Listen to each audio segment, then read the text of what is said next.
정직하게 살았는데 왜 나만 손해보는 것 같나요? 열심히 일했는데 승진은 아부하는 동료가 했습니다. 성실하게 사업했는데 망하고 속이고 편법 쓴 사람은 더 잘 됩니다. 착하게 살았더니 호구 취급받고 나쁜 짓 한 사람은 떵떵거리며 삽니다. 이게 맞나? 세상은 정말 불공평해. 밤에 이런 생각하시다가 억울해서 잠 못 이루신 적 있으시죠? 여러분만 그런 게 아닙니다. 최근 조사에 따르면 성인 10명 중 8명이 세상이 불공평하다고 느낀다고 합니다. 특히 청년층은 부의 양극화, 금수저, 흑수저 논란, 공정하지 않은 채용과 승진 때문에 분노하고 있습니다. 중장년층도 마찬가지입니다. 평생 성실하게 살았는데 노후는 불안하고 편법 쓴 사람들은 여유롭게 삽니다. 억울하죠. 그런데 놀라운 사실이 있습니다. 3000년 전 성경을 쓴 사람들도 똑같이 억울해했다는 것입니다. 그리고 하나님은 그들에게, 그리고 오늘 이 영상을 보는 여러분에게 분명한 답을 주셨습니다. 오늘 이 영상에서는 억울하고 분한 마음을 위로로 바꿔줄 성경 말씀 5가지를 나누려고 합니다. 끝까지 보시면 하나님은 정의로우시구나. 내가 손해본 게 아니구나라는 걸 깨닫게 되실 겁니다. 그럼 지금 시작하겠습니다. 첫 번째 말씀입니다. 시편 37편 1절 2절. 악을 행하는 자들 때문에 불평하지 말며 불의를 행하는 자들을 시기하지 말지어다.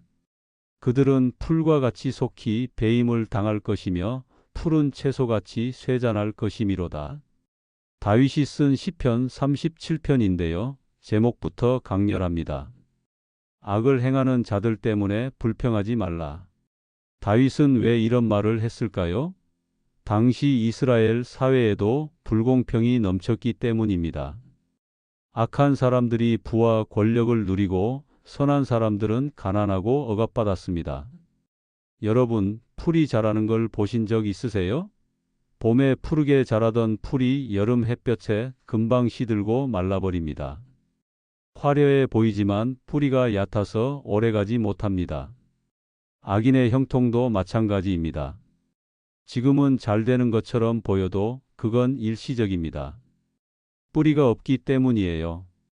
반면 의인은 어떻습니까?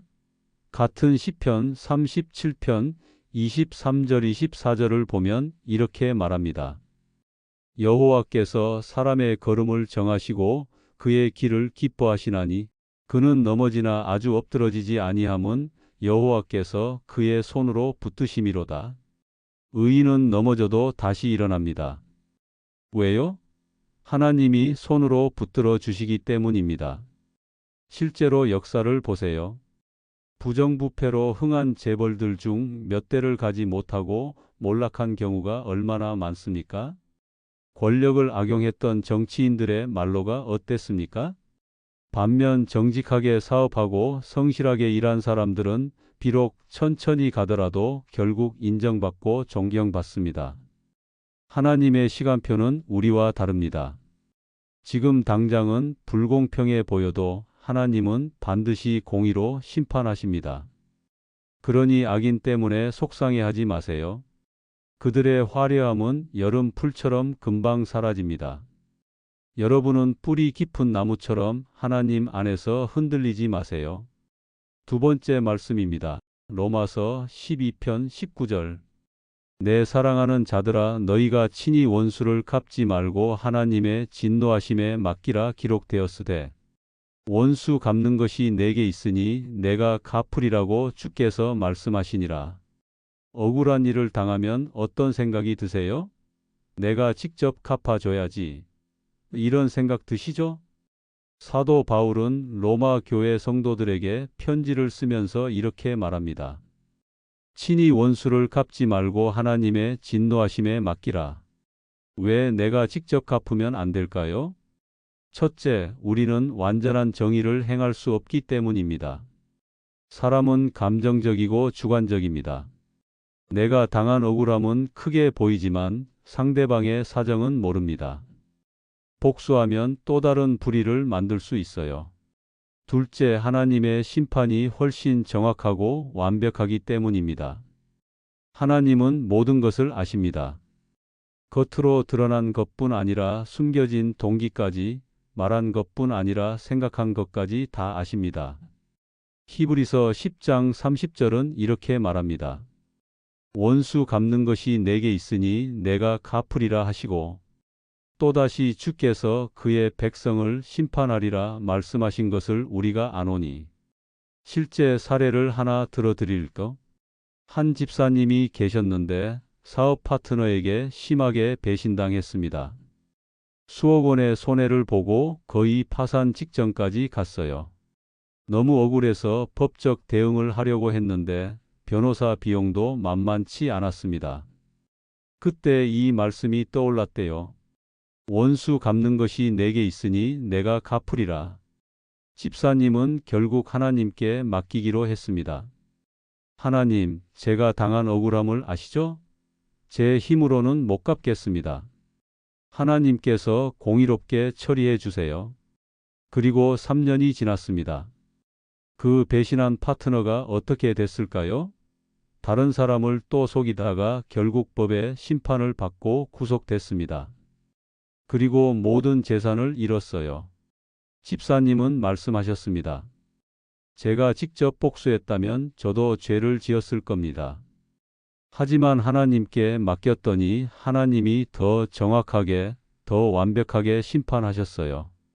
여러분, 억울한 일 당하셨나요? 복수하고 싶으세요? 그 마음 충분히 이해합니다. 하지만 하나님께 맡기세요. 하나님의 심판은 우리보다 100배 정확하고 100배 공의롭습니다. 그리고 하나님이 갚으실 때는 우리가 상상하는 것보다 훨씬 완벽합니다. 원수를 갚는 것은 하나님의 권한입니다. 우리는 그저 하나님을 믿고 기다리면 됩니다. 세 번째 말씀입니다. 누가복음 6편 35절. 오직 너희는 원수를 사랑하고 선대접하며 아무것도 바라지 말고 꾸어주라. 그리하면 너희 상이 클 것이요 또 지극히 높으신 이의 아들이 되리니 그는 은혜를 모르는 자와 약한 자에게도 인자하시니라. 이 말씀 들으면 어떤 생각 드세요? 예수님, 그게 가능한가요? 원수를 사랑하라니, 꾸어주라니. 저는 바보가 아닌데요? 맞습니다.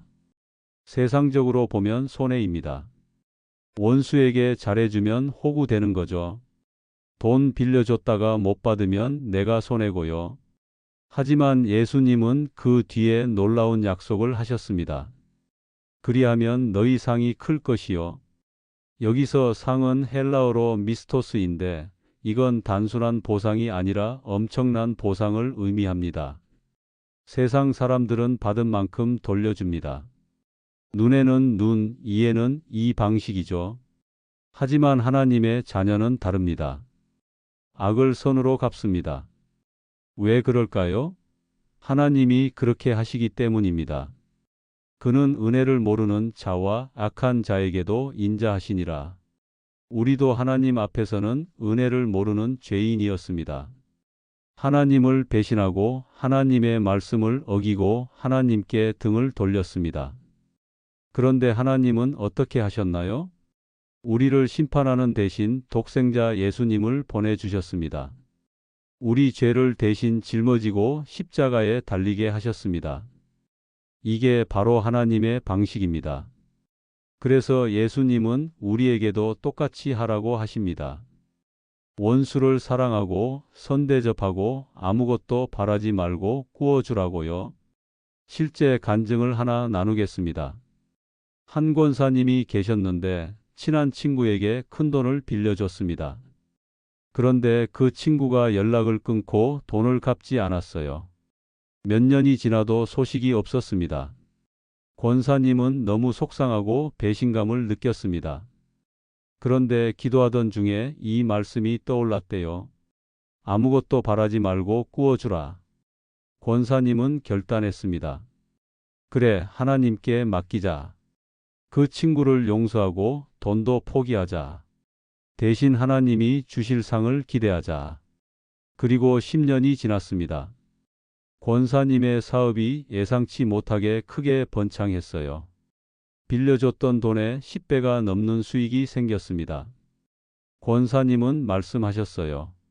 제가 그때 친구를 원망하고 돈을 받으려고 법정 다툼했다면 마음도 상하고 관계도 깨졌을 거예요. 하지만 하나님께 맡겼더니 하나님이 상으로 갚아주셨어요. 그것도 넘치도록요. 여러분 손해보는 것 같으세요? 착하게 살면 바보 같으세요? 아닙니다. 하나님이 보고 계십니다. 그리고 하나님의 보상은 이 땅의 것과 비교할 수 없을 만큼 큽니다. 오늘부터 원수를 사랑하고 선대접해 보세요. 하나님이 주실 상을 기대하면서요. 분명히 놀라운 일이 일어날 겁니다. 네 번째 말씀입니다. 잠언 20편 22절. 너는 악을 갚겠다 말하지 말고 여호와를 기다리라. 그가 너를 구원하시리라. 이 말씀은 짧지만 강력합니다. 악을 갚겠다 말하지 말고 여호와를 기다리라. 억울한 일 당하면 제일 먼저 뭐 하고 싶으세요? 내가 갚아줄 거야. 이렇게 말하고 싶죠.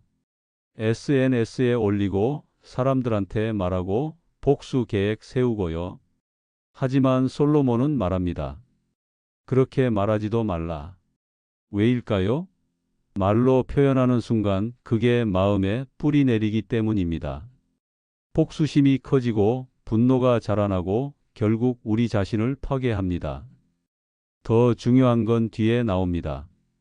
여호와를 기다리라. 그가 너를 구원하시리라. 기다린다는 건 단순히 시간을 보내는 게 아닙니다. 히브리어로 카바인데 이건 적극적으로 소망하며 신뢰한다는 의미입니다. 하나님이 반드시 구원하실 거라는 확신을 가지고 하나님의 때를 기다리는 거예요. 성경에는 이런 사람들이 많이 나옵니다. 요셉을 보세요. 형들에게 팔려 노예가 되고 보디발의 아내에게 누명 쓰고 감옥에 갇혔습니다. 얼마나 억울했겠어요? 하지만 요셉은 복수하지 않았습니다. 하나님을 기다렸습니다. 그리고 어떻게 됐나요? 하나님이 요셉을 애굽의 총리로 세우셨습니다. 나중에 형들이 요셉 앞에 꿇어 엎었을 때 요셉은 뭐라고 했나요?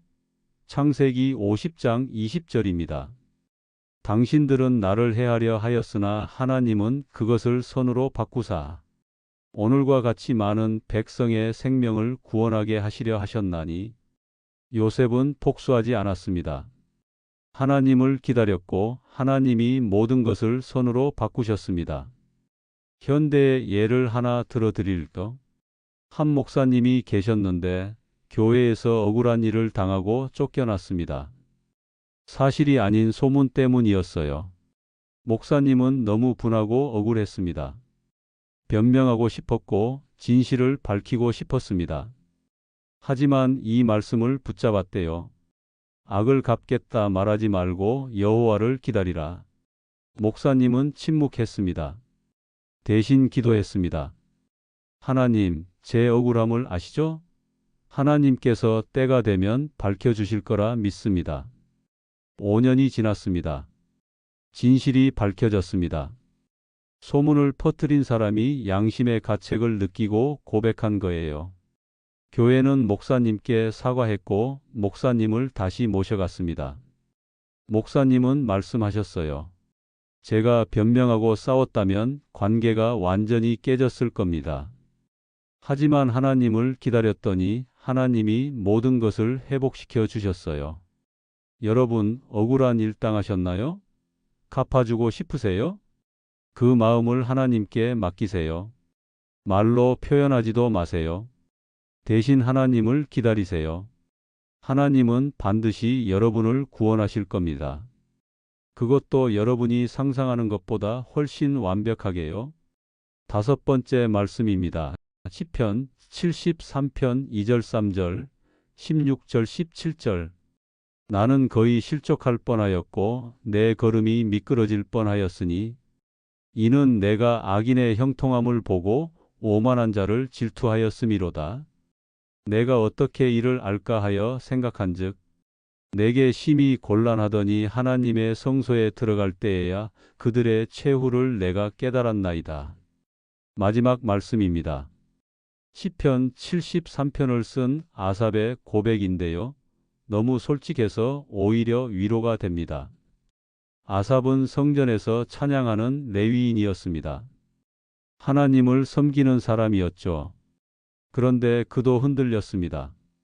나는 거의 실족할 뻔하였고 내 걸음이 미끄러질 뻔하였으니 왜 흔들렸을까요? 악인의 형통함을 보고 오만한 자를 질투하였음이로다. 악한 사람들이 잘 되는 걸 보니까 질투가 났던 거예요. 나는 하나님 열심히 섬기는데 왜 이렇게 힘들지? 저 사람들은 하나님도 안 믿는데 왜 저렇게 잘 되지? 시편 73편 4절에서 12절을 보면 아삽이 관찰한 악인들의 모습이 나옵니다. 건강하고 부자고 교만하고 폭력적이고 하나님을 무시합니다. 그런데도 형통합니다.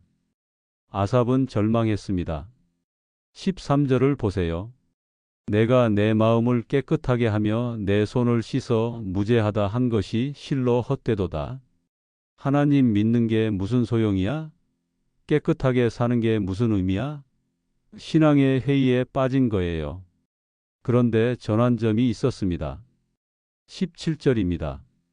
하나님의 성소에 들어갈 때에야 그들의 최후를 내가 깨달았나이다. 아삽이 성전에 들어갔을 때 하나님이 보여주신 게 뭘까요? 악인의 최후입니다. 18절에서 20절을 보세요. 주께서 참으로 그들을 미끄러운 곳에 두시며 파멸에 던지시니 그들이 어찌하여 순식간에 황폐되었는가. 놀랄 정도로 그들은 전멸하였나이다 주여. 사람이 깬 후에는 꿈을 무시함 같이 주께서 깨신 후에 그들의 형상을 멸시하시리이다. 악인의 형통은 꿈과 같다는 거예요. 잠깐 화려해 보이지만 깨면 사라지는 거죠. 반면 의인은 어떻습니까? 23-26절입니다. 그러나 나는 항상 주와 함께하니 주께서 내 오른손을 붙으셨나이다. 주의 교훈으로 나를 인도하시고 후에는 영광으로 나를 영접하시리니 하늘에서는 주 외에 누가 내게 있으리요? 땅에서는 주 밖에 내가 사모할 이 없나이다. 내 육체와 마음은 쇠약하나 하나님은 내 마음의 반석이시요 영원한 분기지시라. 아삽은 깨달았습니다. 악인은 잠깐 형통해도 결국 파멸한다. 하지만 나는 하나님과 함께한다. 하나님이 내 오른손을 붙으신다. 그리고 후에는 영광으로 나를 영접하신다. 여러분, 지금 악인이 잘 되는 것 같아 보이나요? 부러우세요? 질투나세요? 성전에 들어가세요. 하나님 앞에 나가세요. 예배 드리세요. 말씀 읽으세요. 그러면 보입니다. 악인의 최후가 어떤지, 의인의 결말이 어떤지. 지금은 불공평해 보여도 마지막은 하나님의 공의로 심판됩니다. 악인은 순식간에 황폐해지고 의인은 영광으로 영접됩니다. 그러니 흔들리지 마세요. 하나님이 여러분의 오른손을 붙들고 계십니다. 여러분은 하나님과 함께 걷고 있습니다.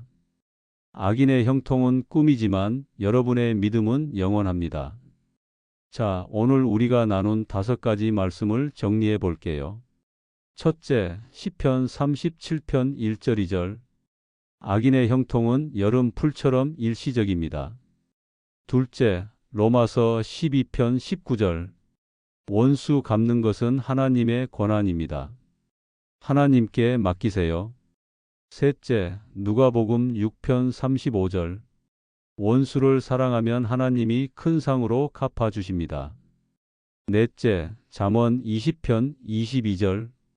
악을 갚겠다 말하지 말고 하나님을 기다리면 구원받습니다. 다섯째, 시편 73편.